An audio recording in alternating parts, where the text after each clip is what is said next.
Lorsque j'ai commencé à enquêter sur le cas de Rick Harrison, je pensais avoir affaire à une autre affaire, au pouvoir, à l'argent et aux secrets entourant un personnage célèbre.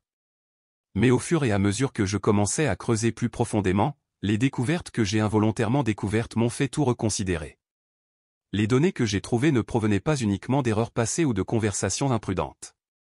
Ils étaient la preuve d'un monde sombre dont je n'aurais jamais imaginé qu'il puisse exister. Tout est devenu trop dangereux, trop vaste et trop compliqué pour que je puisse continuer. Je n'étais plus confronté à une simple affaire. J'étais confronté à un choix de vie ou de mort, abandonner ou être entraîné dans un tourbillon que je ne pouvais pas contrôler. Ce que j'ai découvert m'a décidé à abandonner immédiatement le cas de Rick Harrison. Si vous êtes quelqu'un qui valorise la vérité, la justice et les vrais principes, n'oubliez pas de laisser un commentaire avec le numéro 1 si vous sympathisez avec Rick Harrison, si vous avez été témoin ou en résonance avec ce voyage émotionnel, ou le numéro 0 si vous avez une opinion différente. Aimez et partagez pour que vos amis puissent également suivre cette histoire. Rick Harrison n'est pas seulement un nom familier de la série télévisée. Il est également le personnage central d'une histoire que personne n'aurait pu prédire. Lorsqu'il a été arrêté, les principaux journaux n'ont pas fait état de couverture, seulement des allégations de fraude fiscale et de transactions louches. Ce dont j'ai été témoin et ce qu'on m'a raconté à propos de Rick ne s'est pas arrêté là. Il s'agissait d'une série de crimes horribles, allant d'activités financières illégales à une surveillance personnelle non autorisée. Même si les médias n'en ont parlé que brièvement et sont rapidement passés à autre chose, la vérité continue de me hanter. J'avais déjà traité de nombreux cas graves, mais cette fois, quelque chose était différent. Dès le début, l'atmosphère était lourde, comme si quelque chose était caché sous mes yeux. Quand j'ai rencontré Rick, il n'était ni paniqué ni sur la défensive. Il était complètement calme. Il s'est comporté comme un homme d'affaires posé, peu préoccupé par les allégations. Son seul objectif était de contrôler l'image, d'éviter les fuites et de façonner l'opinion publique. Cependant, Rick a commis une erreur.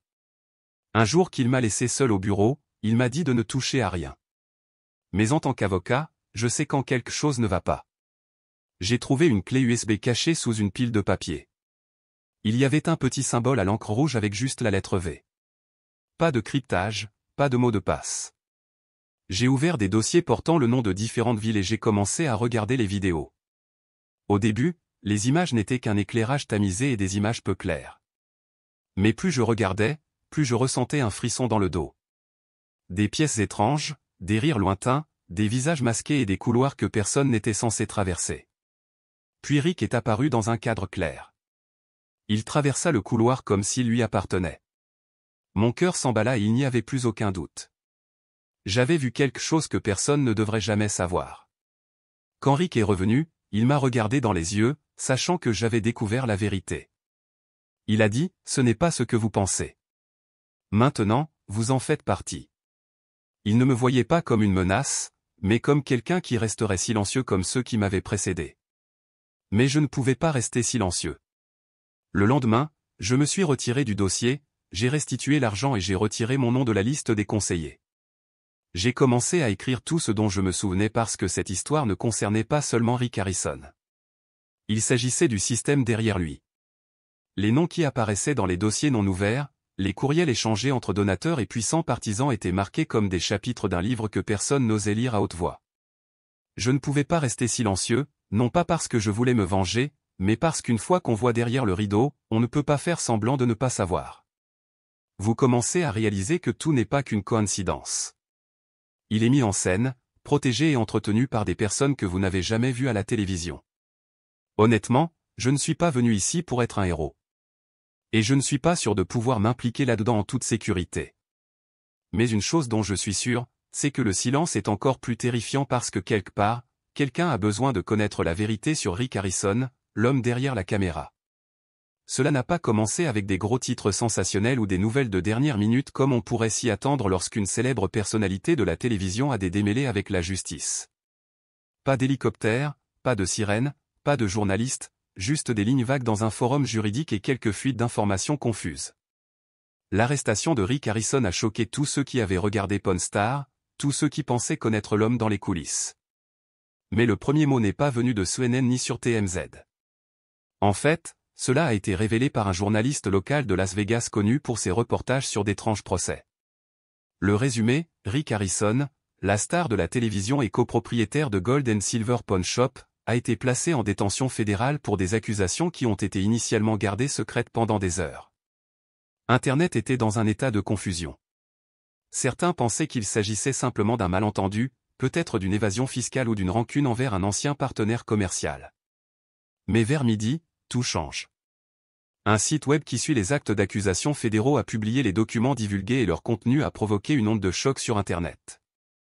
Les allégations étaient non seulement graves, mais elles allaient bien au-delà des accusations de blanchiment d'argent, de surveillance illégale, de possession matérielle et de distribution.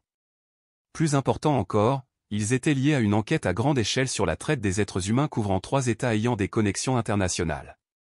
Le langage utilisé dans les documents juridiques a été soigneusement choisi, mentionnant des individus impliqués et soupçonnés de faire partie d'un réseau d'exploitation organisé. Mais aussi vague soit-elle, les implications ne peuvent être ignorées. Ce n'était pas seulement une célébrité en difficulté. C'était peut-être le centre d'un système complexe et déformé. Je n'en ai eu connaissance que le lendemain.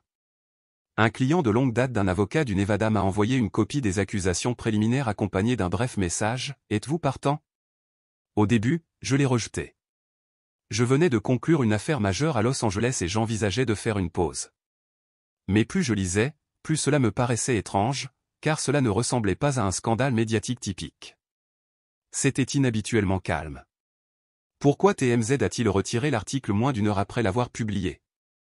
Pourquoi les hashtags associés ont-ils disparu? Pourquoi personne ne s'est exprimé? Le premier appel est venu ce soir-là d'une société de représentation privée, non pas de l'avocat habituel de Rick, mais de quelqu'un qui s'occupait de la procédure judiciaire initiale. Ils voulaient un consultant externe qui n'avait aucun lien avec Vegas. Ils avaient trouvé mon nom, aimaient ma façon de travailler et m'offraient une belle rémunération juste pour me rencontrer et évaluer la situation. Aucun engagement, juste une conversation. J'ai accepté. La réunion a eu lieu 2 jours plus tard dans un bureau sans fenêtre de la banlieue de Las Vegas. Rien d'extraordinaire. L'atmosphère ressemblait plus à un film policier qu'à une réunion juridique. Sécurité renforcée, pas de téléphone et tout le monde était sur les nerfs. Quand je suis entré dans la pièce, je m'étais préparé à la panique.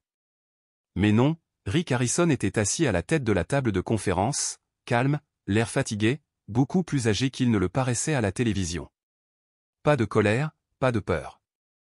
Il savait ce qui se passait et, plus important encore, il savait ce qui allait se passer. Il ne perdait pas de temps en bavardage.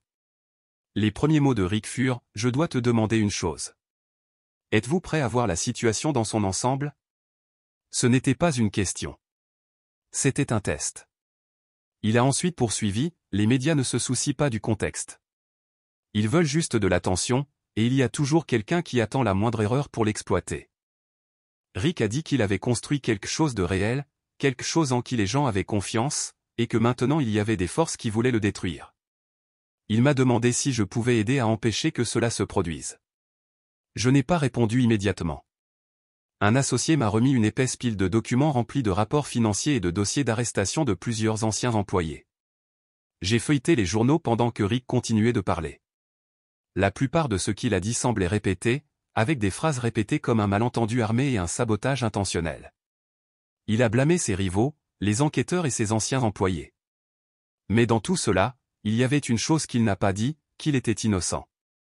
Je me suis arrêté, je l'ai regardé droit dans les yeux et je lui ai demandé « L'avez-vous fait ?»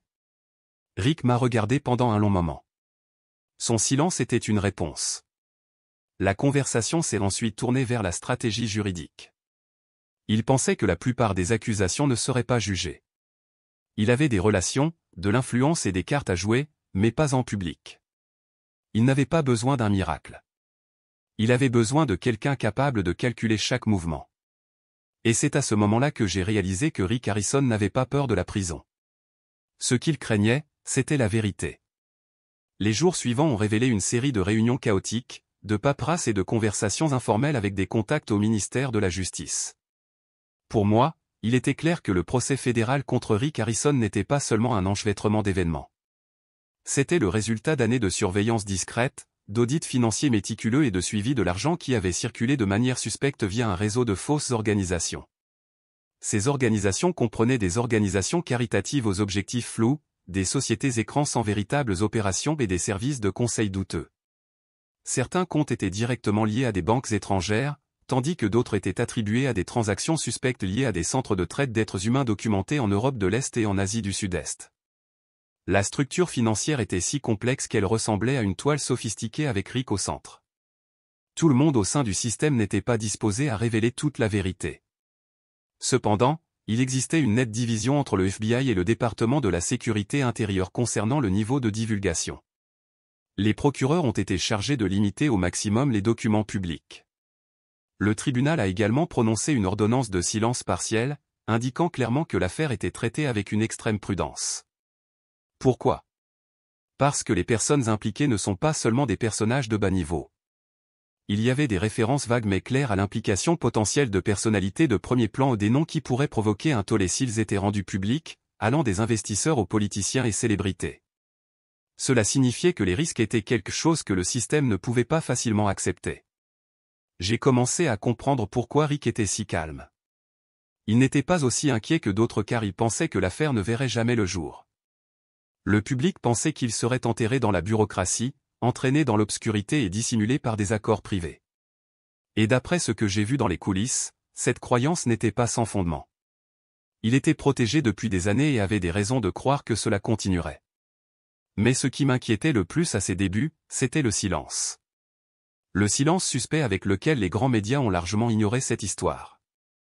Les créateurs de contenu, toujours sensibles au scandale, évitaient même les rumeurs. Les blogs étaient prudents. Pas de posts, pas d'analyse, pas de potins, juste du silence. Et je savais que le silence n'était pas dû au hasard. Ce ne pouvait pas être une coïncidence si un homme était accusé d'avoir blanchi des millions de dollars et faisait face à des accusations fédérales sans provoquer de vagues. Il ne peut s'agir d'une simple coïncidence si tant d'actes d'accusation scellés sont apparus à peu près au même moment dans tant de domaines différents. Ce ne pouvait pas être une coïncidence lorsque les agences de renseignement étrangères ont commencé à remettre en question discrètement les noms apparaissant tout au long du voyage de Rick. À ce stade, je n'étais encore qu'un avocat qui s'occupait de l'affaire, sans avoir vu les images ni trouvé la fatidique clé USB. J'ai fait ce que font les avocats, construire une défense. Rick était toujours mon client avec son comportement imprévisible et sa façon de parler évasive. Mais ensuite, alors que je commençais à examiner chaque élément de preuve, chaque rapport, chaque témoignage, j'ai découvert quelque chose. Les gens qui s'étaient exprimés étaient partis. Un témoin clé qui figurait dans les archives n'était plus joignable. Et un ancien employé qui avait contacté un journaliste affirmait détenir des preuves qui pourraient changer la donne. Ces preuves ont été retrouvées, mais il était décédé à peine 2 semaines plus tard dans son appartement. La cause officielle du décès était le suicide. Aucune note, aucun signe de violence et aucune accusation. Un autre associé a été arrêté pour trafic de drogue et immédiatement transféré hors de l'État. Ses dossiers étaient scellés et même son avocat ne savait pas où il se trouvait. C'était absurde. Et quand cela a commencé à avoir un sens, vous saviez que quelque chose de dangereux se passait. J'ai commencé à ressentir la pression des conseils doux de collègues au sein de l'équipe juridique et des avertissements plus personnels de contacts extérieurs. Ils m'ont dit de me concentrer sur l'aspect juridique, de ne pas aller trop loin. Même Rick, qui avait semblé ouvert au début, a commencé à contrôler le contenu de nos réunions. À un moment donné, il m'a regardé droit dans les yeux et m'a dit « Ne compliquez pas les choses plus qu'elles ne devraient l'être. Faites-moi confiance, faites simplement votre travail. » Ces mots ont touché quelque chose au plus profond de moi. Quelque chose a changé. Je savais que si je continuais, je ne pourrais pas revenir en arrière. Mais je savais aussi que je devais découvrir la vérité. J'avais besoin de comprendre ce que Rick cachait. Lorsque mon nom a été officiellement ajouté au dossier, lorsque l'accord de représentation a été finalisé et que les premières portes ont commencé à s'ouvrir, j'ai réalisé que ce qui m'attendait derrière n'était plus un cas typique. C'était une affaire secrète. Si cela était révélé, cela pourrait tout changer. Ce à quoi je ne m'attendais pas, c'est que je me suis rendu au domicile de nombreux clients célèbres au cours de ma carrière d'avocat de la défense pénale. Des cadres dans des demeures imposantes, des politiciens dans des complexes fermés et des célébrités dans des maisons minimalistes qui ressemblaient à des musées. Des endroits que les gens appellent leur chez-soi mais qui en ont rarement l'impression. Rick était différent. Lorsqu'il m'a dit qu'il voulait que je voie où il habitait réellement, je ne m'attendais pas à voir plus qu'une propriété inscrite aux fins d'assurance et d'impôts. Mais la maison n'était pas une maison. C'était une forteresse du désert, un complexe presque invisible à moins que l'on sache exactement vers où se tourner.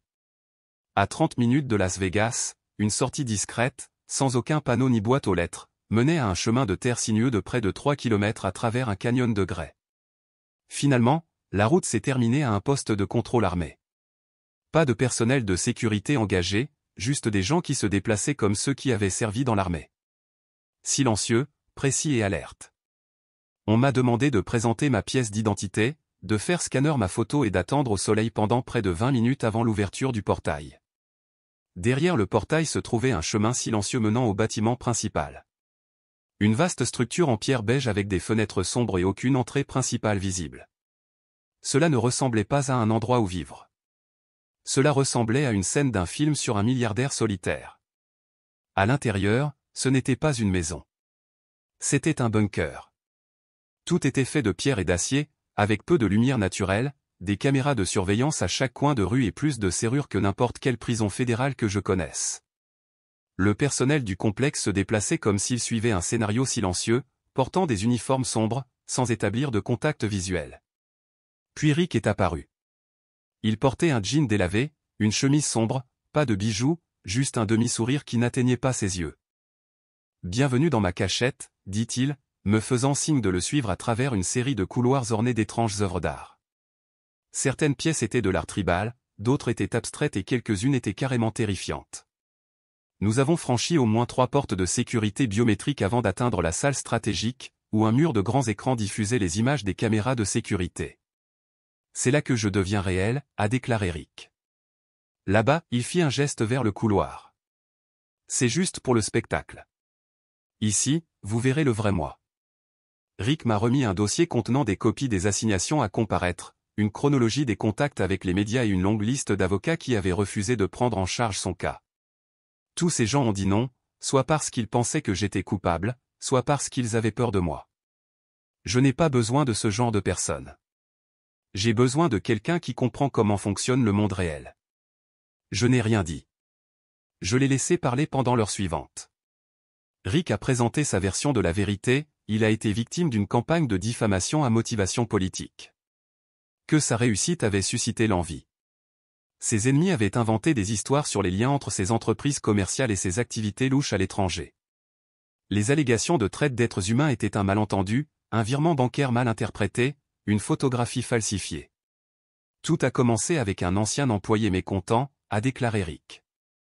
Mais ils sont vraiment doués pour faire adhérer cette tâche, surtout quand on a de l'argent. J'ai écouté attentivement. Il y a un rythme dans la façon dont les gens mentent ou disent des demi-vérités. Ils répètent certaines phrases et évitent certains noms. Rick était très prudent. J'ai posé des questions sur les sociétés écrans, et il a écarté la question, disant que c'est simplement ainsi que les affaires fonctionnent, que tout le monde le fait en utilisant une société mère pour optimiser les impôts. J'ai posé des questions sur le transfert de fonds d'un compte aux îles Caïmans vers une organisation à but non lucratif en Europe de l'Est. Et il s'arrêta, sourit. Ce n'est pas que j'ai fait un mauvais investissement. J'ai été trompé. J'ai posé des questions sur les allégations de trafic d'enfants via des clauses privées liées aux entreprises qu'il possédait. Cette fois, le sourire disparut. Ce ne sont pas tes affaires. Et c'est à ce moment-là que j'ai su qu'il cachait quelque chose. Mais je ne l'ai pas pressé. J'ai simplement demandé un accès complet aux fichiers numériques, à l'historique des communications, aux journaux de voyage et aux données de stockage. Si je voulais le représenter, j'avais besoin de tout savoir. Rick hocha la tête. Vous comprendrez, mais pas tout de suite, dit-il. Cette affaire n'est pas aussi simple qu'on le pense. Il se passe beaucoup de choses dans les coulisses. Tirez trop fort et tout s'effondrera. Je suis resté au domaine cette nuit-là. Rick m'avait préparé une chambre d'amis qui ressemblait à une chambre d'hôtel, stérile, propre jusqu'au froid. La pièce était sans âme. Les fenêtres étaient fausses. La télévision n'a pas capté de signal. Il n'y avait pas de sortie et surtout, la porte ne pouvait être ouverte que de l'extérieur. Je n'ai pas beaucoup dormi. Au lieu de cela, j'ai passé la majeure partie de la nuit avec les fichiers que Rick m'avait donnés. Ils ont tous été soigneusement sélectionnés, comme s'il construisait une version utile de l'histoire plutôt que de révéler toute la vérité. Mais même au sein de cette enveloppe contrôlée, des anomalies ont commencé à apparaître, des dates dénuées de sens. Les sociétés partageaient le même nom mais n'avaient aucune raison apparente d'être liées. Des dons qui n'apparaissaient pas dans la base de données du fisc. Puis j'ai trouvé une vidéo cachée dans un petit dossier au nom inoffensif résumant des conseils sur les comptes orientaux. C'était juste un clip de 2 minutes sans son. Une grande pièce faiblement éclairée, plusieurs hommes assis autour d'une longue table, tous portant des masques. Derrière eux, bien visible dans le cadre, se trouvait un enfant blotti dans un coin, trop terrifié. La vidéo s'est arrêtée brusquement. J'ai éteint l'ordinateur, un frisson me parcourant le dos. Je n'étais pas prêt à affronter Rick, mais je savais que j'avais besoin d'en savoir plus. Le lendemain matin, Rick m'a proposé de me montrer le reste du complexe. C'est vraiment là que je travaille, a-t-il déclaré. Le prêteur sur gage n'est qu'une façade. Nous avons traversé plusieurs salles de stockage remplies d'antiquités, d'étagères en bois remplies d'objets rares, mais quelque chose ne nous semblait pas normal. Rien n'était étiqueté. Rien n'avait d'étiquette de prix. Pas de système d'inventaire. Ces objets n'étaient pas à vendre. C'était une installation de stockage. J'ai laissé échapper mes pensées et Rick a hoché la tête. Certains m'appartiennent, d'autres je les garde pour d'autres. Vous seriez surpris du nombre de personnes qui me font confiance pour des choses comme celle-ci. Nous nous sommes arrêtés dans un couloir où chaque porte était verrouillée par une serrure à empreinte digitale.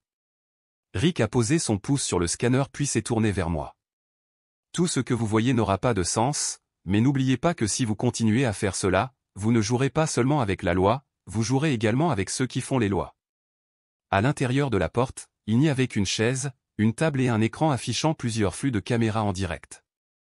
J'ai reconnu certaines d'entre elles comme des pièces que j'avais traversées, mais il y en avait d'autres que je n'avais jamais vues auparavant, notamment un endroit qui ressemblait à une crèche et à une salle d'interrogatoire. Certains écrans montraient des enfants assis seuls. Je me tournai vers Rick. « Qu'est-ce que c'est ?» Il haussa les épaules et dit, « Assurance sécurité. » Je n'ai pas demandé ce soir-là. J'ai trouvé une excuse pour retourner en ville pour m'occuper de l'affaire. Rick ne m'a pas arrêté, il a juste souri. « Reviens quand tu seras prêt. » J'ai hoché la tête, mais je savais que je ne reviendrais jamais.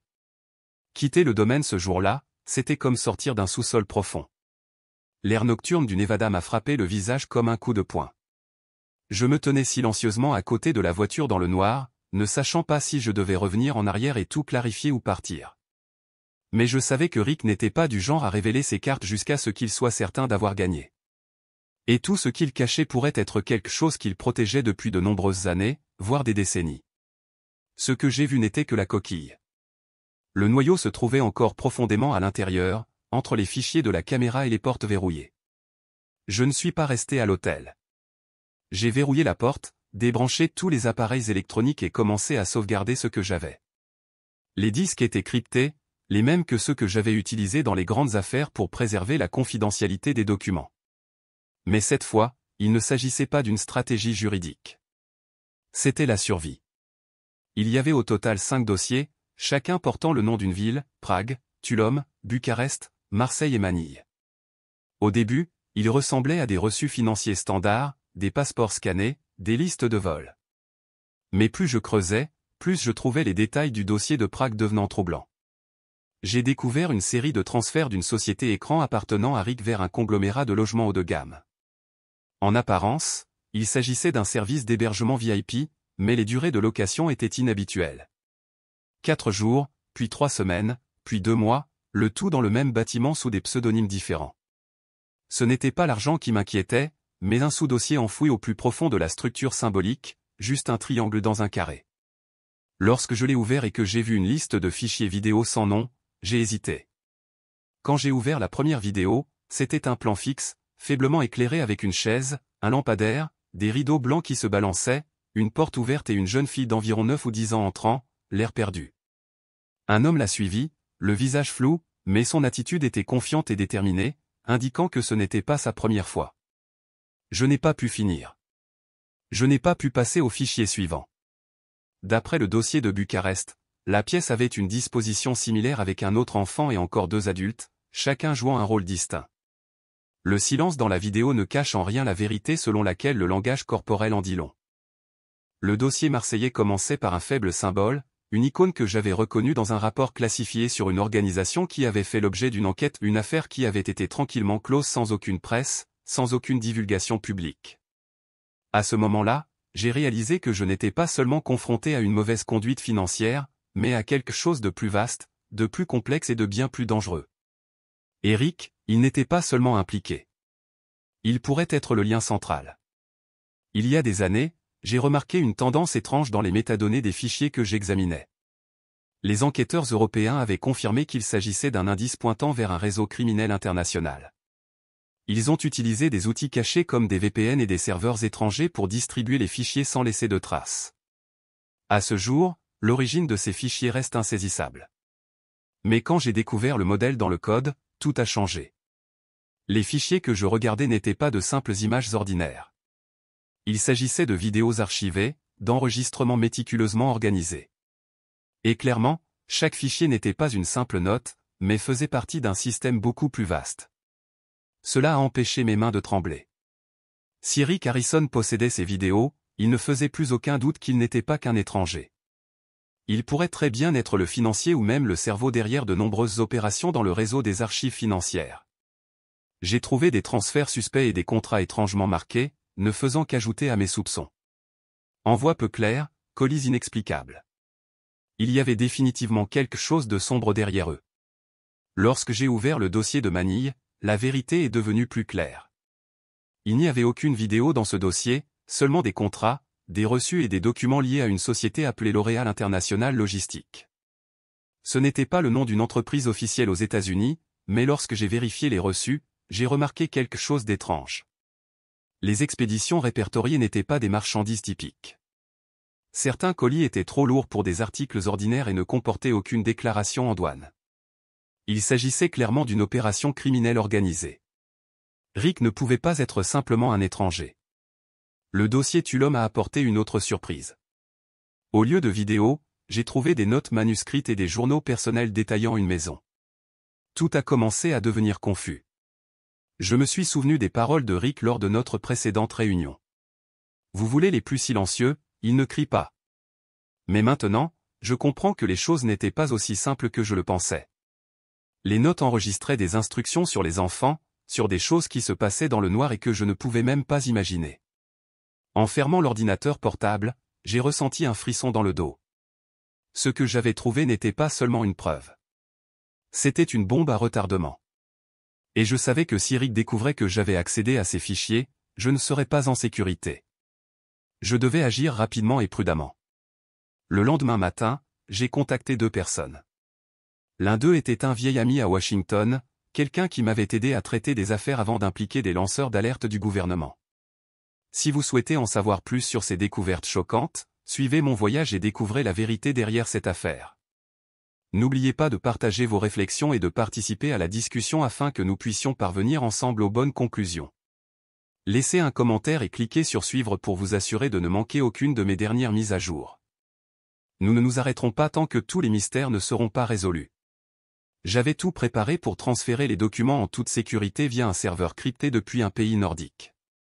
Le deuxième appel que j'ai passé a été adressé à l'assistante de Rick, lui disant que je partirais pour des raisons personnelles et un conflit d'intérêts. Elle n'a pas posé d'autres questions, disant simplement qu'elle informerait Rick. Cette nuit-là, on frappa doucement à la porte. Je ne l'ai pas ouvert. Au lieu de cela, j'ai regardé par le Judas. Un homme en costume noir se tenait là, les mains jointes derrière le dos. Lorsqu'il s'est rendu compte que je ne sortirais pas, il a glissé un morceau de papier sous la porte et est parti. La note disait « Vous en avez assez vu. Partez. Et personne ne sera blessé. » Il n'y avait pas de signature, mais je n'en avais pas besoin pour comprendre le message. Maintenant, j'étais sûr que je n'avais pas affaire à un simple criminel.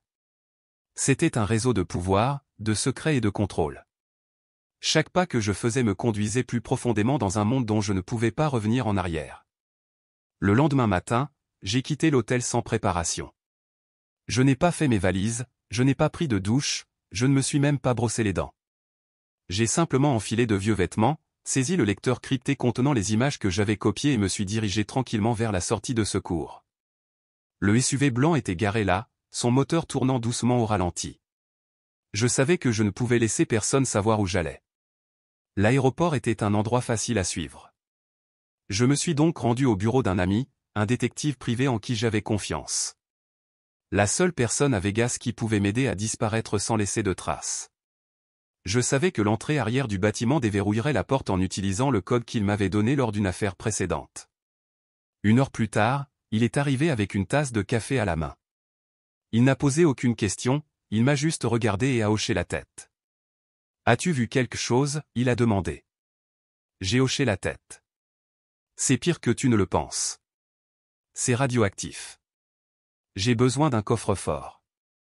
Il m'a conduit au sous-sol du bâtiment, qu'il a utilisé comme entrepôt temporaire. Les fenêtres étaient maçonnées et les murs en béton, parfaits pour se cacher. J'ai rouvert le lecteur, vérifiant que les fichiers étaient toujours là, remplis d'horreurs que je ne pouvais pas effacer de mon esprit. Lorsque mon téléphone graveur a sonné, un numéro inconnu. J'ai quand même décroché. J'ai dit à mon assistant de l'appeler. C'était comme une conversation entre 2 vieux amis. Il a poursuivi, « Je comprends ce que vous avez vu. Je pense que vous comprenez cela. » Il fit une pause, puis ajouta, « Très bien, retrouvons-nous une dernière fois. » J'ai accepté et nous nous sommes rencontrés dans un parking vide à Henderson. Pas de caméra. Rick est arrivé seul. Pas de garde du corps, pas d'équipe de sécurité. Il portait un manteau noir et un jean, marchant comme quelqu'un qui est habitué à ce genre de rencontre. Il est monté dans ma voiture et m'a dit, avant de faire quelque chose de stupide, « Je veux que tu vois ça. » Il sortit une clé USB de sa poche et la plaça sur le tableau de bord. C'est ce qu'ils veulent vraiment.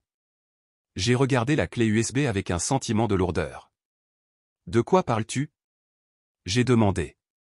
Il hocha la tête. Ce n'est que la surface. Vous découvrirez ces choses, mais ceci est le cœur. Si vous le trouvez, vous comprendrez ce qui se passe réellement. Je l'ai regardé, réalisant la profonde vérité dans ses paroles. Il a poursuivi, il y a des gens très puissants qui s'appuient sur ces images pour garder le contrôle. C'est un outil de pouvoir. Tout le monde n'est qu'un pion dans ce jeu célébrité, dirigeant, tout le monde est impliqué. Mais si quelqu'un divulgue des informations, il effacera tout. J'ai ressenti un choc étrange. Il s'est penché et m'a regardé directement. Vous voulez savoir ce qu'il y a dedans, n'est-ce pas? Si vous faites cela, vous ne pourrez plus revenir en arrière. Cela pourrait tout changer. Et si vous ne pouvez pas le gérer, ils vous détruiront. Quand il est parti, je me suis assis contre la voiture, regardant le lecteur. Cette vérité ne concernait pas seulement les données. C'était une vérité que personne ne pouvait cacher. Alors qu'il descendait de la voiture et partait, je me sentais lourd, comme si une bombe à retardement m'attendait. Je prendrais ma décision dans les prochaines 24 heures. Mais je savais qu'il ne s'agissait plus seulement de Rick. Il s'agissait de savoir quelle part de vérité le monde allait devoir affronter. Le lendemain matin, j'ai trouvé la clé USB dans mon sac et j'ai réalisé qu'il ne s'agissait plus seulement de protéger des informations. C'était un choix, une décision qui pouvait tout changer. En regardant ce que Rick avait laissé derrière lui, j'ai compris que je ne pouvais pas revenir en arrière. Je ne pouvais pas ignorer ce que j'avais vu. Rick Harrison m'avait offert une clé USB, mais ce n'était pas seulement un objet physique. C'était un accord tacite, un engagement que je devais accepter si je choisissais de le respecter. En l'acceptant, j'acceptais également la responsabilité des vies qui pourraient être affectées, voire détruites. La vérité, une fois révélée, pourrait non seulement nuire, mais aussi tuer. Et c'est la vérité, ceux qui sont au pouvoir feront tout pour garder le silence. Maintenant, j'avais la vérité entre mes mains. Je me suis assis seul dans mon bureau au sous-sol dans le noir, rien que le bourdonnement du climatiseur brisant le silence. Mes pensées tournaient autour de questions auxquelles je ne pouvais pas répondre. Comment moi, avocat de la défense, homme reclus, suis-je devenu le gardien de l'un des plus sombres secrets? Il ne s'agissait plus seulement de Rick. Il s'agissait de moi. Qui suis-je? Un professionnel, un homme responsable envers ses clients, une personne éthique et responsable envers le monde, ou simplement un lâche qui attend que quelqu'un d'autre fasse les choix difficiles à ma place. J'ai ouvert mon ordinateur portable avec hésitation, ne voulant plus consulter ses fichiers. Mais je devais le faire parce que si je décidais d'agir, je devais me rappeler pourquoi c'était important. Le premier dossier que j'ai ouvert n'était pas une vidéo, mais un document numérisé, une lettre manuscrite adressée à un nommé K. Le message était bref, mais clair dans son sens. L'envoi est arrivé intact. Aucune fuite. L'homme de Vegas a demandé le paiement le mois prochain. Le paiement a été effacé. Restez silencieux. Je l'ai lu encore et encore, des frissons me parcourant le dos. Il ne s'agissait pas d'un travail abstrait, mais d'un système organisé, surveillé et financé par des personnes puissantes comme Rick. Il n'était pas à l'extérieur. Il en était au centre. Et maintenant, je tenais cette route, en faisant partie. J'ai fermé mon ordinateur portable et j'ai commencé à arpenter la pièce. Dois-je exposer ce que je sais? Les autorités interviendraient-elles? Pourrait-il faire confiance aux fichiers? Ou serais-je réduit au silence et déshonoré? Si je ne fais rien, si je détruis tout, serais-je plus en sécurité ou deviendrais-je le méchant? Le silence est permettre aux choses de continuer. Je pense aux enfants victimes. Leur visage sans âme regarde la caméra, ne comprenant pas ce qui se passe, ne sachant pas pourquoi ils sont là. Je ne pouvais pas ignorer cela. Je ne pouvais pas ne pas savoir. Mais quelle a été la bonne décision? Remettez le disque au FBI en sachant qu'il modifierait probablement les fichiers avant le procès ou contacterait un journaliste au risque que l'histoire soit enterrée sous l'influence de puissantes entreprises et de menaces juridiques. Chaque option entraînait de graves conséquences. J'avais peur d'avoir appelé un collègue non pas pour avouer mais pour entendre un point de vue hypothétique. J'ai dit, supposons que quelqu'un ait des preuves matérielles sensibles d'un crime si grave qu'il pourrait faire tomber des organisations. Que lui conseilleriez-vous de faire? Il n'a pas répondu tout de suite. Au lieu de cela, il a dit, je leur dirai de courir parce que s'ils m'appellent, il est déjà trop tard. Il a raccroché sans dire un mot. J'ai regardé le téléphone, un sentiment croissant de terreur m'envahissant. Était-il déjà trop tard? Rick m'avait marqué au moment où j'avais reçu ce disque. Ce n'était pas un cadeau. C'était une chaîne. J'avais besoin de clarté. Et j'ai donc fait ce que je m'étais promis de ne pas faire. J'ai appelé mon ex-femme, Alex. Elle était une ancienne procureure fédérale, aujourd'hui stratège juridique pour les clients à haut risque. Si quelqu'un pouvait comprendre cela, c'était bien elle. Nous nous sommes retrouvés dans le parc tôt le matin, un lieu neutre. Elle était assise en face de moi, une tasse de café à la main, les yeux attentifs. « Qu'avez-vous fait ?» elle a demandé.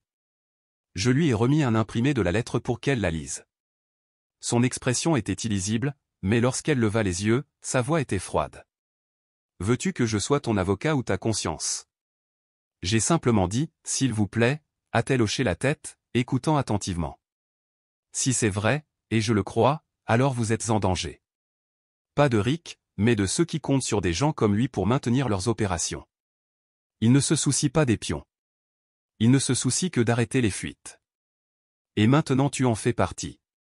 Elle m'a regardé sans répondre immédiatement, puis a dit, vous avez deux choix. L'un est de disparaître, de tout brûler, de quitter le pays et de recommencer. L'autre est de devenir ce qu'ils craignent le plus, un témoin public, en le portant sur une plateforme qu'ils ne peuvent pas effacer. Je l'ai regardé, ressentant la pression. Pensez-vous que je pourrais faire ça? J'ai demandé. Elle n'a pas répondu, elle m'a juste regardé pendant un long moment avant de dire, je pense que tu dois le faire. Alors, cette nuit-là, je suis retourné au bureau du sous-sol. La dernière fois que j'ai regardé la clé USB, j'ai réalisé que ce n'était plus seulement le secret de Rick. C'était le mien, et ce que j'en ferais définirait qui j'étais. La première décision que j'ai dû prendre a été de ne pas rentrer chez moi. Cela signifiait pas de carte de crédit, pas de racines familières, pas d'appel téléphonique à des amis ou à la famille. J'ai dû détruire tout ce que j'avais construit. Les vraies disparitions ne sont pas comme dans les films.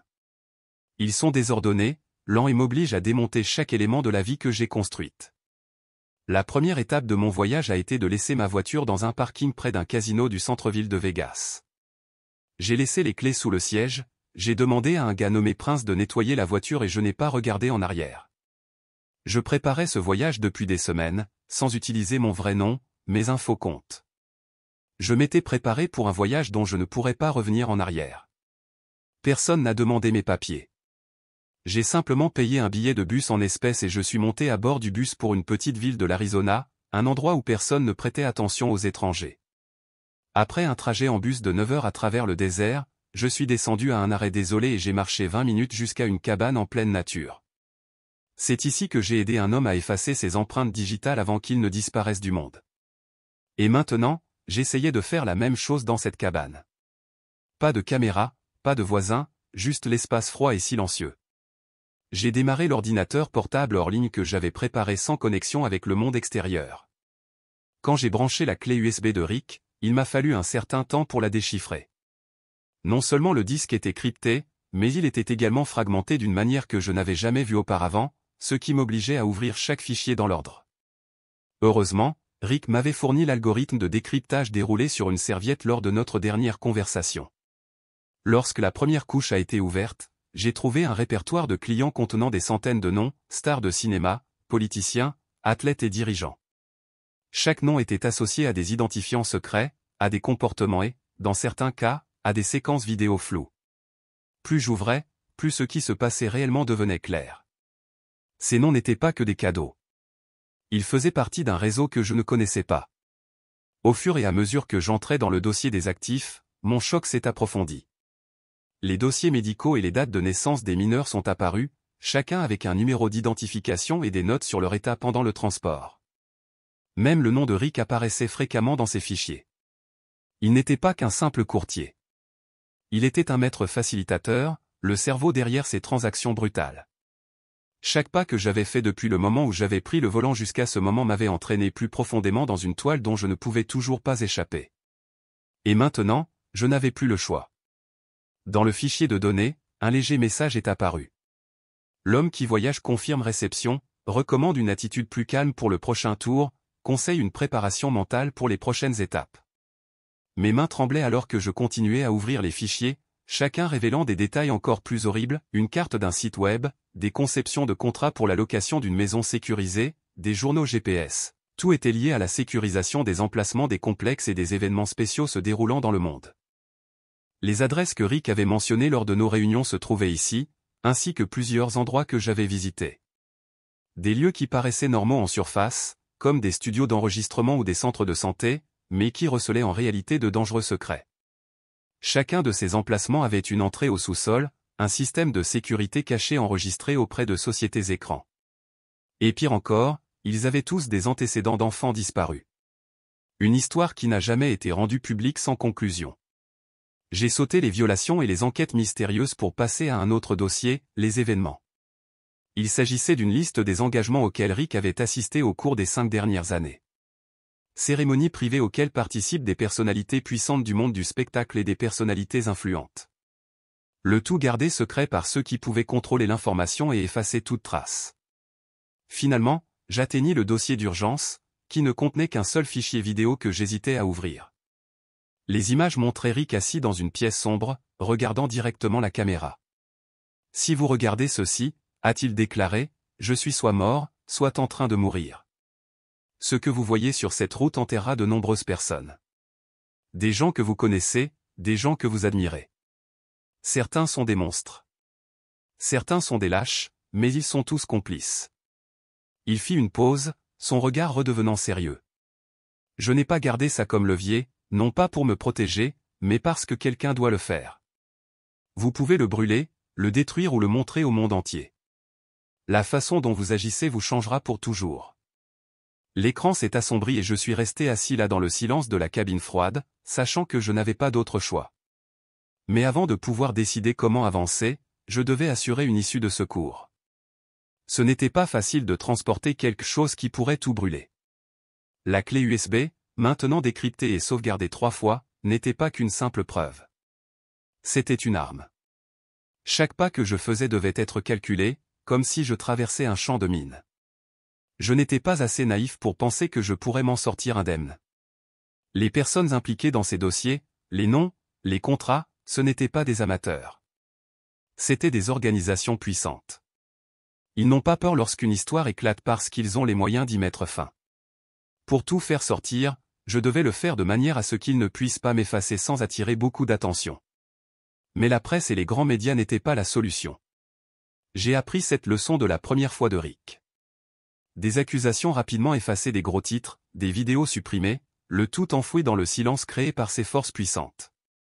J'ai donc commencé à rechercher des plateformes indépendantes, des réseaux de lanceurs d'alerte qui n'étaient pas contrôlés par de grandes entreprises, des organisations qui restaient anonymes grâce à l'utilisation de serveurs proxy et de systèmes cryptés accessibles uniquement via des relais sécurisés. Après leur avoir envoyé un fichier image statique avec un visage flou et un horodatage intact, j'ai reçu une réponse immédiate. Ils m'ont fourni un point de dépôt, non pas un emplacement physique, mais un cache numérique, un nœud caché sur des serveurs décentralisés qui changeaient continuellement son emplacement IP pour y accéder. J'ai dû passer par une authentification à 6 facteurs et utiliser un périphérique USB unique. Cela n'a pas été facile à réaliser. Je devais me rendre à Denver, à près de 800 km de là, sans voiture, sans pièce d'identité et sans raison officielle pour traverser les frontières de l'État. Mais je n'avais pas d'autre choix que d'entrer dans le monde souterrain. Pas dans la rue, vous savez, mais dans le véritable métro, hors réseau, où aucune question n'est posée, car poser des questions pourrait conduire à la mort. Je me souviens d'un événement survenu il y a 3 ans lorsque j'ai aidé à résoudre une affaire de mineurs scellés. J'ai organisé un voyage avec un chauffeur de camion longue distance et il me devait une faveur. Il n'a pas demandé pourquoi j'avais besoin de faire un tour. Il a juste dit, montez sur la banquette arrière. Ne touchez à rien. Le voyage a duré 24 heures avec peu d'arrêt. J'ai dormi sur du papier bulle et mangé des haricots froids en conserve et des barres granola sèches. À chaque kilomètre parcouru, je me sentais plus proche de la vérité qui finirait par être révélée. Quand je suis arrivé à Denver, j'ai loué une voiture bon marché et j'ai réservé un motel sous un faux nom en utilisant une carte cadeau intraçable. J'ai raconté à la réceptionniste une histoire sur l'écriture d'un roman d'horreur. Je me suis assis dans la pièce, j'ai tiré les rideaux et vérifié la serrure 3 fois, trop effrayé pour dormir, attendant juste que le soleil se lève pour pouvoir me diriger vers le cybercafé où je déposerai le terminal caché. L'écran de la cabine a vacillé et je n'ai eu que 20 minutes. Pas de mot de passe, pas de vérification. J'ai branché l'appareil sur l'écran changeant et un message est apparu. Ensuite, j'ai cliqué sur démarrer le téléchargement, commençant le processus de téléchargement de 7 gigaoctets de données, y compris des vidéos, des journaux financiers, des enregistrements de vol, des données GPS et les derniers messages de Rick. 15 minutes se sont écoulées, puis 16, et la barre de progression s'est arrêtée à 92%. Mon cœur battait à tout rompre pendant que j'attendais, et finalement, le processus était terminé. Les données ont été transférées avec succès et j'ai verrouillé l'écran. Je suis sorti, j'ai jeté l'appareil dans une poubelle métallique et je suis parti sans dire un mot. L'homme derrière le comptoir a simplement hoché la tête alors que je passais. Au bout de 5 pâtés de maison, l'adrénaline a commencé à s'estomper et la peur ainsi que l'épuisement ont commencé à s'accumuler en moi. Je l'avais fait. Les fichiers étaient désormais distribués sur des serveurs qui ne pouvaient pas être réduits au silence. Mais je savais que ce n'était pas la fin. Les lanceurs d'alerte comme moi ne reçoivent pas de lettres de remerciement. Ils sont traqués même lorsque les données sont en sécurité. Et comme je m'y attendais, ce soir-là, j'ai reçu un email. Aucune pièce jointe, juste une ligne d'objet. Tu devrais le brûler. Pas de message, juste un rappel qu'il savait ce que j'avais fait et qu'il n'allait pas me laisser partir. Le lendemain, je me suis réveillé dans le silence. Rien ne s'était produit. Pas de message, pas de nouvelles. J'ai vérifié les journaux de sauvegarde. Chaque bit de données a été transféré avec succès. Mais rien n'indiquait que quoi que ce soit ait changé. Le monde était exactement le même. J'ai attendu 3 jours. Le 4e jour, un court message est apparu dans un petit magasin de technologie en Scandinavie, mais il n'a pratiquement pas attiré l'attention. Le message a disparu, rapidement supprimé en 12 heures. Il a été redirigé vers une erreur 404 et vers l'intégralité du cache du serveur. Chaque copie avait été écrasée. J'ai contacté la personne qui avait accepté le lecteur. Ils ont répondu rapidement. Nous avons été compromis. La nuit tombe. Cela va prendre du temps. Je n'ai pas été surpris, juste déçu. C'est toujours comme ça que ça commence. La vérité n'explose pas. Cela n'éclate pas d'un seul coup. Il s'évapore doucement comme une brume sous la lumière du soleil. Ceux qui le contrôlent réellement ne portent ni badge ni uniforme. Ils siègent dans les salles de conférence, lancent des appels menaçants et rappellent aux rédacteurs quels sont les enjeux. Mais quelque chose d'inattendu s'est produit samedi. Un seul fil de discussion est apparu sur un forum du dark web bien connu pour ses fuites de dénonciateurs. Le message intitulé RH Pwn or Predator n'utilisait aucune séquence ou document direct du lecteur, mais il racontait une courte histoire énigmatique. Pas d'accusations explicites, juste des implications. Il décrivait un célèbre homme d'affaires américain et personnalité de la télévision qui avait utilisé sa plateforme pour créer discrètement un accès secret à un réseau d'exploitation mondial. Le message faisait également allusion à des séquences vidéo obtenues par l'intermédiaire d'une source légale anonyme et faisait allusion à une future fuite de données qui exposerait des preuves impliquant l'élite. Le message s'est rapidement répandu dans la communauté du dark web, puis a fuité sur des forums conspirationnistes, des groupes de Telegram cryptés et un subreddit fréquenté par des journalistes dissidents. Les contre-mesures ont suivi tout aussi rapidement. Les robots ont inondé les sections de commentaires, diffusant de la désinformation. Le fil de discussion a été étiqueté comme adjacent AQ et étiqueté fausse nouvelle. Les vérificateurs des faits l'ont qualifié de non vérifié, citant le manque de sources crédibles, même si ces sources ne pouvaient pas être révélées sans risque sérieux. Peu de temps après, des poursuites ont été intentées par le cabinet d'avocats qui représentait autrefois Rick Harrison, demandant des injonctions contre la propagation d'allégations fausses et diffamatoires circulant sur les plateformes numériques. Les archives judiciaires ont montré une chose clairement.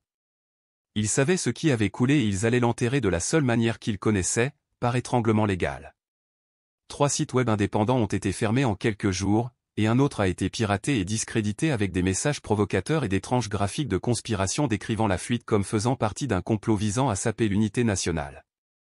Pendant ce temps, les médias grand public sont restés complètement silencieux, peu disposés à toucher à cette histoire.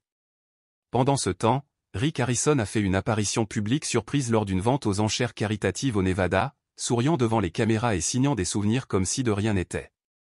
Lorsqu'un journaliste l'a interrogé sur les rumeurs qui se propageaient en ligne, il s'est contenté de rire et a répondu « Les gens croient ce qu'ils veulent croire. C'est la beauté d'Internet. Ce n'est que du bruit. » Puis il s'est éloigné. J'ai regardé les images sur une diffusion en direct piratée depuis une chambre de motel, les poings serrés. Il jouant le rôle de la victime, présentant délibérément la fuite comme une campagne de diffamation d'un troll déséquilibré. Mais je savais au fond qu'il avait peur. Peu importe à quel point il souriait, il ne pouvait pas s'arrêter. Cette nuit-là, quelque chose s'est produit. Un compte Twitter anonyme a publié 5 captures d'écran du lecteur, les visages et les noms expurgés, mais les métadonnées sont restées intactes. Les horodatage et les noms de fichiers correspondaient parfaitement. Ce n'était pas faux. Pour quiconque savait lire les panneaux, c'était réel. En quelques heures, le compte a été suspendu, mais les captures d'écran sont restées. Ils ont été transmis de serveur en serveur, republiés par des comptes dans différents fuseaux horaires, traduits dans plusieurs langues et partagés sur des forums publics de Buenos Aires à Berlin. Ce n'était pas officiel. Cela n'a pas été diffusé sur CNN ni dans le New York Times, mais il avait pris racine et prenait de l'ampleur. Puis les menaces ont commencé. Viennent d'abord les emails numériques provenant d'adresses inexistantes. Puis les appels téléphoniques, silencieux avec des messages qui s'arrêtaient simplement au milieu d'une phrase. Et puis est arrivée la vraie chose. Quelqu'un a tenté de s'introduire dans la cabine à 3h14. Je me suis réveillé comme à mon habitude en entendant le loquet de la porte extérieure, suivi de la pression de quelqu'un qui s'appuyait fortement contre la façade. J'ai éteint les lumières et saisi le dispositif de signalisation d'urgence qu'un enquêteur m'avait aidé à récupérer. J'ai attendu ce qui m'a semblé une éternité. On frappe à la porte, mais pas d'entrée, pas de voix. Qui que ce soit, il n'a pas trouvé de point faible, mais il a laissé quelque chose coincé entre le cadre de la porte et le pare-tempête. Une seule carte à jouer rouge. La reine de cœur. Un message. Une signature. Un avertissement discret. Le lendemain, j'ai emballé mes affaires. Il n'était plus prudent de rester, alors je me suis enfoncé plus profondément dans l'ombre. Cette fois, un nouveau contact, un nouveau lieu, une autre couche de cryptage et de paranoïa. Mais je m'en fichais. J'ai fait ce que j'avais à faire. La vérité ne m'appartient plus. Et cela signifie que quiconque veut l'enterrer doit désormais combattre le monde entier, pas seulement moi. L'histoire que je partage aujourd'hui n'est pas seulement un signal d'alarme sur la cruauté et le pouvoir occulte. C'est un rappel de la responsabilité que nous avons tous face à la vérité. Je n'avais pas d'autre choix que de révéler ces secrets, même en sachant que le prix serait élevé. Mais à chaque pas que je fais, je réalise que je ne suis pas seul. Les gens comme vous, ceux qui sont prêts à défendre la vérité, vous êtes le véritable pouvoir qui peut changer le monde. Si vous pensez que cette injustice ne peut pas continuer, agissez. partagez cette histoire. Donnez une voix aux victimes. Si vous avez des informations, ne restez pas silencieux. Mettez-le en lumière afin que nous puissions demander des comptes aux criminels. Aimez, partagez cette vidéo et abonnez-vous à la chaîne pour que nous puissions continuer à lutter pour la vérité et la justice. Ne laissez pas le silence continuer à cacher ces crimes. Ensemble, nous pouvons faire la différence.